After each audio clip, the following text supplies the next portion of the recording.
ഏവർക്കും സ്വാഗതം. Narendra Modi cathedral of റിഡംഷനിൽ ആരാധിക്കാൻ പോയ സംഭവത്തെ നാം എങ്ങനെയാണ് മനസ്സിലാക്കേണ്ടത്? ഇതാണ് നമ്മുടെ ചിന്താവിഷയം. ക്രിസ്മസ് കരോളിൽ പങ്കെടുക്കാനായി ഭാരതത്തിൻ്റെ അഭിമാനമായ, ഭാരത ചരിത്രം കണ്ടിട്ടുള്ളതിൽ ഏറ്റവും ശക്തിയേറിയ, ഗാംഭീര്യമേറിയ, ദൈവതുല്യമായ സ്ഥാനം പ്രാപിച്ചിരിക്കുന്ന നരേന്ദ്രമോദി പീഡിപ്പിക്കപ്പെട്ടുകൊണ്ടേയിരിക്കുന്ന തുച്ഛമായ ജനസംഖ്യയുള്ള, രാഷ്ട്രീയമായ യാതൊരു ഗുണവും മണവുമില്ലാത്ത ക്രിസ്ത്യാനികളുടെ ആരാധനാലയത്തിൽ ക്രിസ്മസ് ദിവസം പോയി എന്ന് മാത്രമല്ല, അവിടെ വേദപുസ്തകം എടുത്ത് ചുംബിച്ചു എന്ന് പറയുമ്പോൾ നമ്മുടെ മനസ്സ് വികാരം കൊണ്ടും സന്തോഷം കൊണ്ടും ആവേശം കൊണ്ടും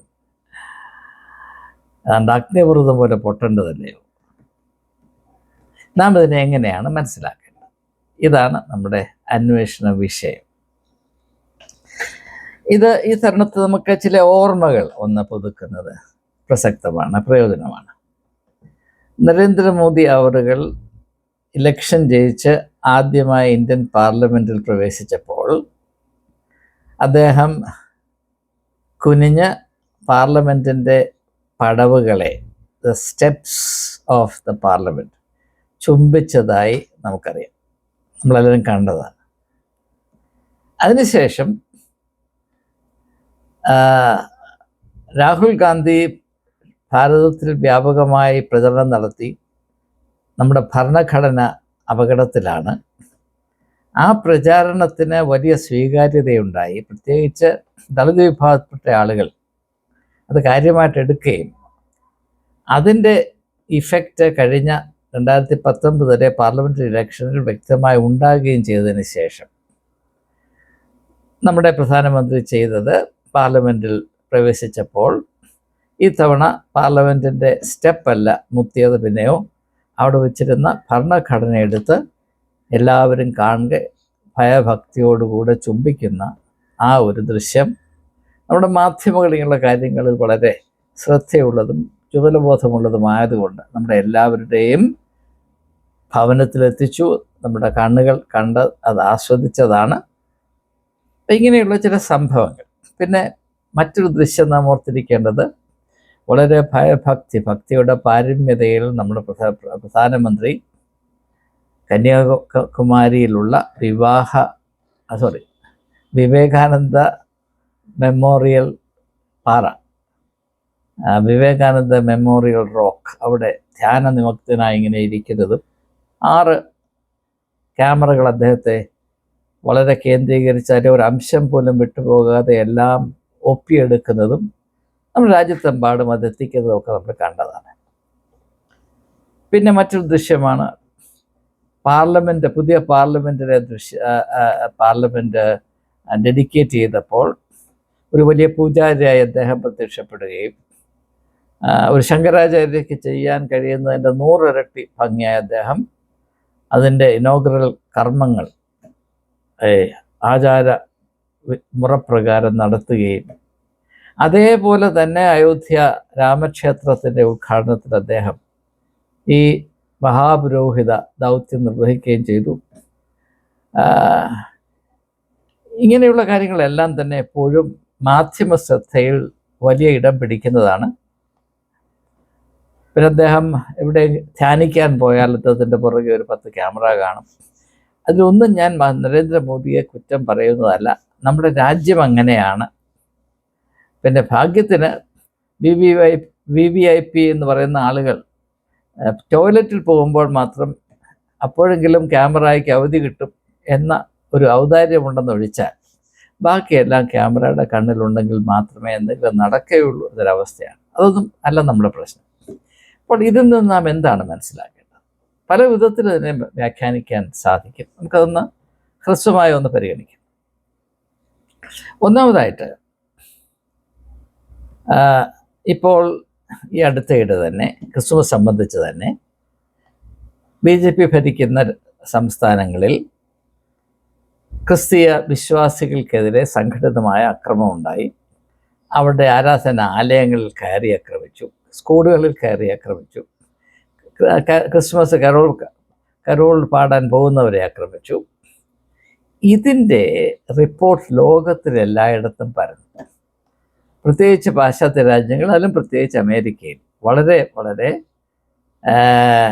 പ്രോമിനൻസ് കൊടുത്ത് ഇതവിടെ റിപ്പോർട്ട് ചെയ്യപ്പെട്ടു. അപ്പോൾ ഒരു കാര്യം നമുക്കെല്ലാം അറിയാം, പാശ്ചാത്യ ലോകം സാംസ്കാരികമായി അല്പം പുരോഗമിച്ചതാണ്.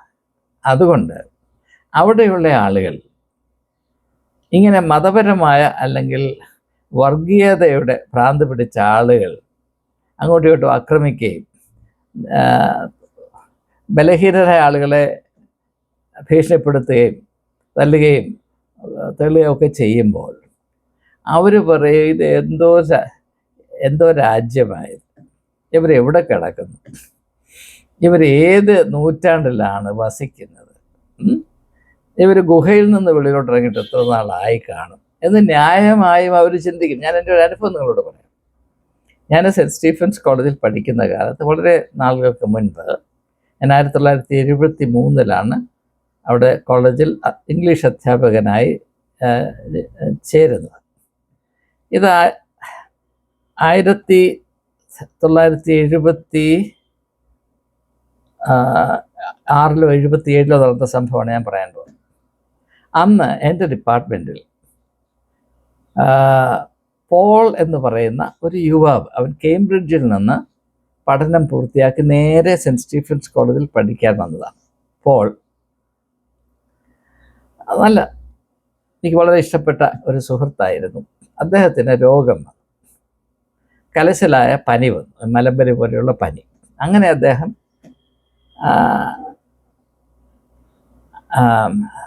കോളേജിലെ അദ്ദേഹത്തിൻ്റെ അക്കോമഡേഷനിൽ കഴിയുകയാണ്.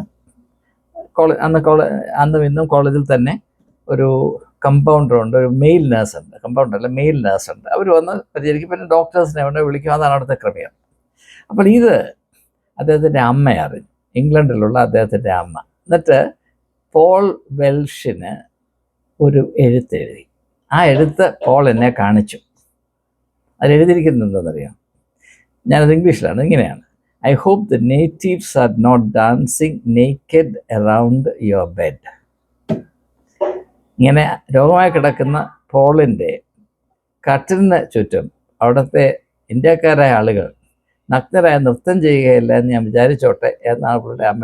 അപ്പോൾ നമ്മളെപ്പറ്റിയുള്ള ധാരണ ഞാൻ അതൊന്ന് സൂചിപ്പിക്കുകയാണ്. അങ്ങനെ ഇരിക്കുന്ന ഒരു സാഹചര്യത്തിൽ ഇങ്ങനെ ആധുനിക പരിഷ്കൃത സംസ്കാരം ലോകം എന്നേ ഉപേക്ഷിച്ച് കളഞ്ഞ വർഗീയ വെറി വലിയ അഭിമാനത്തോടുകൂടെ പൊതുരംഗത്ത് വിളമ്പുന്നത് കാണുമ്പോൾ വിദേശത്ത് നമ്മളെപ്പറ്റി തികച്ചും അസഹനീയമായ പുച്ഛം മാത്രമേ ഉണ്ടാകുകയുള്ളൂ. നമ്മളതിൻ്റെ കിരാതമായ വർഗമാണെന്ന് മാത്രമേ അവർക്ക് തോന്നുകയുള്ളൂ. ഇത് ആഗോളതലത്തിൽ വിശ്വഗുരുവായി ശോഭിക്കാനായി താല്പര്യപ്പെടുന്ന, അതിന് വെമ്പൽ കൊള്ളുന്ന നമ്മുടെ പ്രൈം മിനിസ്റ്റർക്ക് വലിയ വലിയ നാണക്കേടും നഷ്ടവും വരുത്തും എന്ന് പ്രത്യേകിച്ച് എടുത്ത് വേണ്ട കാര്യം. അത് അദ്ദേഹത്തിന് നന്നേ അറിയാം. അപ്പോൾ അതിനൊരു മാറ്റം വരുത്താൻ എന്താണ് മാർഗമെന്ന് അന്വേഷിച്ചപ്പോൾ അദ്ദേഹത്തിൻ്റെ മനസ്സിൽ ഉദിച്ച ഏക ആശയമാണ് ആ കത്തീഡ്രലിൽ പോയി ആരാധിച്ച് അതിൻ്റെ വീഡിയോ ഏറ്റവും ഭംഗിയായി ഉണ്ടാക്കി ഒന്ന് വിതരണം ചെയ്താൽ അത് ലോക ശ്രദ്ധ പിടിച്ചു പറ്റും. അങ്ങനെയെങ്കിൽ ഇവിടെ ക്രിസ്ത്യാനികളെ ആക്രമിക്കുകയും ചെയ്യാം, എന്നാൽ അതിൻ്റെ തിക്തമായ ഫലം തന്നെ ഏശാതെ രക്ഷപ്പെടുകയും ചെയ്യാം, മീൻ പിടിക്കുകയും ചെയ്യാം, കൈ നനയ്ക്കാതിരിക്കുകയും ചെയ്യാം എന്ന ഒരു ബുദ്ധിയാണോ ഇതിൽ പ്രവർത്തിക്കുന്നത് എന്ന് ഈ തരുണത്തിൽ ന്യായമായും നാം ചിന്തിച്ചു പോകും. ഇനി രണ്ടാമതായിട്ട് എനിക്ക് പറയാനുള്ളത്, പ്രൈം മിനിസ്റ്റർ മോദി വേദപുസ്തകം തലയിൽ കൊണ്ട് മുട്ടിച്ചു. ഇങ്ങനെ മുട്ടിച്ചു. അതുകൊണ്ട് നാം എന്താണ് മനസ്സിലാക്കേണ്ടത്? വേണമെങ്കിൽ നമുക്കതിനെ മനസ്സിലാക്കാം. അദ്ദേഹം വേദപുസ്തകത്തെ അത്രമാത്രം വിലമതിക്കുന്നു.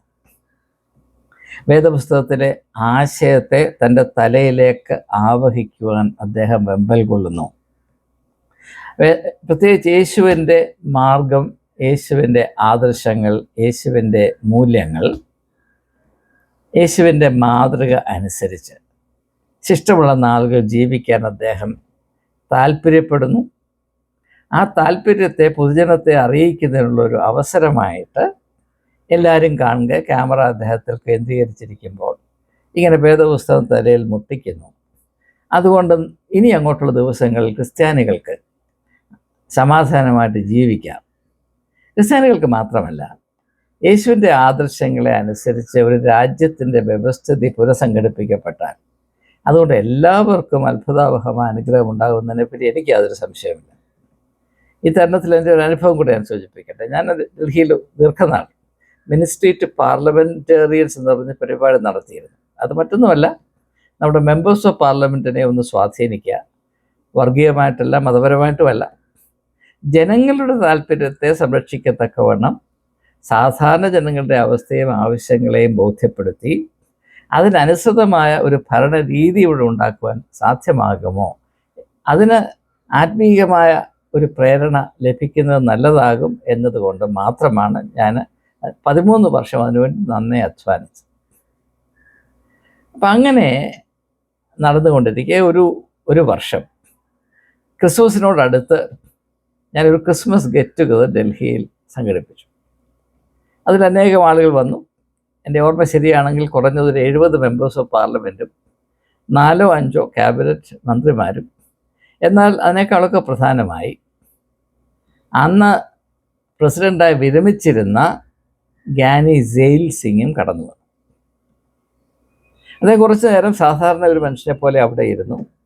കുറച്ച് കഴിഞ്ഞപ്പോൾ അദ്ദേഹത്തിൻ്റെ സെക്രട്ടറി എന്നോട് പറഞ്ഞു, അദ്ദേഹത്തിന് പോകണമെന്ന് പറയുന്നു, പോകാനുള്ള അനുവാദം എന്നോട് ചോദിച്ചോണ്ട് വരാനായിട്ട് എന്നെ അയച്ചാൽ. ഞാൻ പറഞ്ഞു, അദ്ദേഹത്തിന് എന്തെങ്കിലും പറയാൻ താല്പര്യമുണ്ടോ എന്ന് അന്വേഷിക്കാൻ പറഞ്ഞു. അതിപ്പോൾ അന്വേഷിച്ചിട്ട് ഉണ്ടെന്ന് പറഞ്ഞു. അദ്ദേഹത്തെ പ്രസംഗിച്ചാൽ കൊള്ളാമെന്നുണ്ട്. ഞാൻ പറഞ്ഞു, അദ്ദേഹത്തെ ഇങ്ങ് കൊണ്ടുപോകാം. അപ്പോൾ അദ്ദേഹം പ്രസംഗിച്ചു, മയക്കി കൊടുത്തു. അദ്ദേഹം രണ്ട് കാര്യം പറഞ്ഞു. അദ്ദേഹം പറഞ്ഞത്, യേശു ലോകരക്ഷിതാവാണെന്ന് ഞാൻ വിശ്വസിക്കുന്നു. ആര്? ഗ്യാനി സെയിൽ സിംഗ്. 2, നിങ്ങൾ ജനപ്രതിനിധികളാണെങ്കിൽ നിങ്ങൾ വേദപുസ്തകം വായിക്കണം, അപ്പോൾ നിങ്ങളുടെ കണ്ണ് തുറക്കും എന്ന് അദ്ദേഹം പറഞ്ഞു. അങ്ങനെയുള്ളൊരു തിരിച്ചറിവിൽ കൂടെയാണോ, അങ്ങനെയുള്ള തിരിച്ചറിവ് തന്നിൽ ഉടലെടുത്തിരിക്കുന്നുവെന്ന് ലോകത്തെ അറിയിക്കാനാണോ നമ്മുടെ പ്രധാനമന്ത്രി ആ വിശാലമായ നെറ്റി ഈ പാവപ്പെട്ട വേദപുസ്തകത്തിൽ കൊണ്ട് കൂട്ടിമുട്ടിച്ചത് എന്നതിനെപ്പറ്റി നിങ്ങൾക്ക് എന്തെങ്കിലും പറയാനുണ്ടോ? എൻ്റേതായിട്ട് ഞാൻ അഭിപ്രായവും പറയുന്നില്ല. അല്ല, ഇത് വെറും അഭിനയം മാത്രമാണോ? ഇതിനെപ്പറ്റി എനിക്ക് പറയാനുള്ളത്, ഇത് ആത്മാർത്ഥതയോടുകൂടെയാണോ അല്ല വെറും അഭിനയമാണോ എന്നത് നമുക്കിപ്പോൾ തീരുമാനിക്കാൻ വയ്യ. എന്നാൽ ഏറെ താമസിയാതെ സത്യം വെളിയിൽ വരും. അതായത്, ഒരു വ്യക്തി ഇങ്ങനെ പരസ്യമായി ഈ രാജ്യത്തിൻ്റെ മുഴുവനും ശ്രദ്ധ തന്നിൽ കേന്ദ്രീകരിച്ചിരിക്കെ വേദപുസ്തകം തലയിൽ കൊണ്ടിങ്ങനെ മുട്ടിച്ച് വേദപുസ്തകത്തോട് കാണിക്കാവുന്ന ഏറ്റവും വലിയ ആദരവിൻ്റെ പ്രകടനമായി ഇപ്രകാരം ചെയ്യുമ്പോൾ അദ്ദേഹത്തിൻ്റെ മനസ്സിൽ ന്യായമായും ഈ വേദപുസ്തകത്തിൻ്റെ ഉള്ളടക്കത്തെപ്പറ്റി വലിയ ബഹുമാനം ഉണ്ടായിരുന്നിരിക്കണം. ഇല്ല എന്ന് പറയാൻ ഞാൻ ആളല്ല. പക്ഷേ അങ്ങനെ സത്യത്തിൽ അങ്ങനെയാണ് എങ്കിൽ ശ്രീ നരേന്ദ്രമോദി ഇനിയും അങ്ങോട്ട് പ്രയോഗിക്കാനിരിക്കുന്ന രാഷ്ട്രീയമായ രീതികളും രാഷ്ട്രീയമായ ദർശനവും ലക്ഷ്യവും സംസ്കാരവുമെല്ലാം യേശുവിൻ്റെ മാതൃകയെയും ആശയങ്ങളെയും ആത്മീയ ദർശനത്തെയും മൂല്യങ്ങളെയും മാനിച്ചുള്ളതായിരിക്കും. അങ്ങനെ അല്ല എങ്കിൽ ഇങ്ങനെ വേദോത്സവം കൊണ്ട് തലയും കൊണ്ട് മുട്ടിച്ചും വെച്ച് പിന്നെ പഴയ പരിപാടി അതുപോലെ നടത്താനാണെങ്കിൽ ഇത് വെറും നാടകമാണ്, അഭിനയമാണ്. അതുകൊണ്ട് അദ്ദേഹം കത്തീഡ്രലിൽ വന്ന് സത്യസന്ധമായി പ്രവർത്തിക്കേണ്ടതിന് പകരം അവിടെ കാപട്യം കാണിച്ച് ആ ആരാധനയെ അലങ്കോലപ്പെടുത്തി എന്ന് മാത്രം വിചാരിക്കാനേ നമുക്ക് സാധ്യമാകും. ഇനിയും ഒരു കാര്യം കൂടെ പറഞ്ഞ് നിർത്താൻ പോവുകയാണ്. അങ്ങനെ ശ്രീ നരേന്ദ്രമോദി വന്ന് എല്ലാവരുടെയും കാണുക തല കൊണ്ട് വേദപുസ്തകം അല്ലെങ്കിൽ വേദപുസ്തകം കൊണ്ട് തലയിൽ മുട്ടിക്കുമ്പോൾ അതുപോലെ അദ്ദേഹത്തിന് എന്തെങ്കിലും മാറ്റം വരുമെന്ന് വിചാരിക്കാൻ നമുക്ക് യാതൊരു വഴിയുമില്ല. കാരണം എന്താണ് ഞാൻ പറയാം. നമ്മളൊക്കെ ഈ വേദപുസ്തകം എടുത്ത് കൈകാര്യം ചെയ്തിട്ട് നാളേറെയായി. നമ്മുടെ മെത്രാന്മാരും പുരോഹിതന്മാരും ഒക്കെ ഇതാണെങ്കിൽ അരച്ചു കുടിച്ച് ഉള്ളിൽ വെച്ചിരിക്കുകയാണ്. അത് ചവച്ച് ഇറക്കി അയവിട്ട് വർഷങ്ങളോളം ദശകങ്ങളോളം അതുകൊണ്ടങ്ങ് സാച്ചുറേറ്റ് ആയിട്ടിരിക്കുകയാണ്. പക്ഷെ അവരിലൊന്നും യാതൊരു മാറ്റവും കാണുന്നില്ല. അവർക്കൊന്നും യേശുവിൻ്റെ ആദർശങ്ങൾ എന്താണെന്നോ ദർശനം എന്താണെന്നോ യേശു കാണിച്ചു തന്ന വഴി എന്താണെന്നോ യാതൊരു താല്പര്യമില്ല. ആ മാനദണ്ഡം വെച്ച് നോക്കുമ്പോൾ ആ ഒരു പശ്ചാത്തലമൊന്നും ഇല്ലാത്ത നരേന്ദ്രമോദി രാഷ്ട്രീയത്തിൽ നിൽക്കണമെങ്കിൽ ഇങ്ങനെയുള്ള ചില ഗതികേടുകളിൽ കൂടെ കടന്നു പോകണം എന്നതുകൊണ്ട് മാത്രം ഇങ്ങനെ പൊതുരംഗത്ത് അഭിനയിക്കേണ്ടി വന്നുവെങ്കിൽ എനിക്കതിൽ യാതൊരു പരാതിയുമില്ല, അത്ഭുതവുമില്ല, അതിശയവുമില്ല. ഞാനത് മാത്രമേ പ്രതീക്ഷിക്കുകയുള്ളൂ. പക്ഷെ എന്നാലും മനുഷ്യൻ്റെ ഉള്ളിൽ, യേശുവിൻ്റെ ഭാഷയിൽ പറഞ്ഞാൽ എല്ലാവരുടെയും ഉള്ളിൽ ഒരു വിളക്കുണ്ട് എന്നതുകൊണ്ട് അത് നന്മയുടെ സാധ്യതയെ സൂചിപ്പിക്കുന്നതാണ്. ഏത് സമയത്തും ആ വിളക്കിൻ്റെ പ്രകാശം ലോകത്തിന് ദൃശ്യമാകാനുള്ള സാധ്യതയുണ്ട്. അതിൻ്റെ പ്രത്യാശയും വിശ്വാസവുമാണ്. അതുകൊണ്ട് ഞാൻ ആരെയും എഴുതി തള്ളാറില്ല. കഴിഞ്ഞ കാലത്തെ അവസ്ഥകളും സംഭവങ്ങളും ട്രാക്ക് റെക്കോർഡും എന്തൊക്കെ ആയിരിക്കൊള്ളട്ടെ, ആ വ്യക്തിയിൽ ഇനിയും നന്മയുടെ സാധ്യതകളുണ്ട് എന്നും അതിന് തക്കതായ അവസരം വരുമ്പോൾ ആ ചെറിയ വിത്ത് പൊട്ടിമുളച്ച്, യേശുവിൻ്റെ ഭാഷയിൽ പറഞ്ഞാൽ ആ കടുകുമണി പൊട്ടിമുളച്ച് വളർന്ന് അതിൻ്റെ ശിഖരങ്ങൾ ഭൂമിയുടെ അറുതി വരെ പോകും എന്ന് പറയുന്നത് പോലെ അത് വളരെ സാധ്യതയുണ്ടെന്ന് ഞാൻ വിശ്വസിക്കുന്നു. ഇങ്ങനെയുള്ള സാഹചര്യങ്ങളിൽ പ്രത്യേകിച്ച്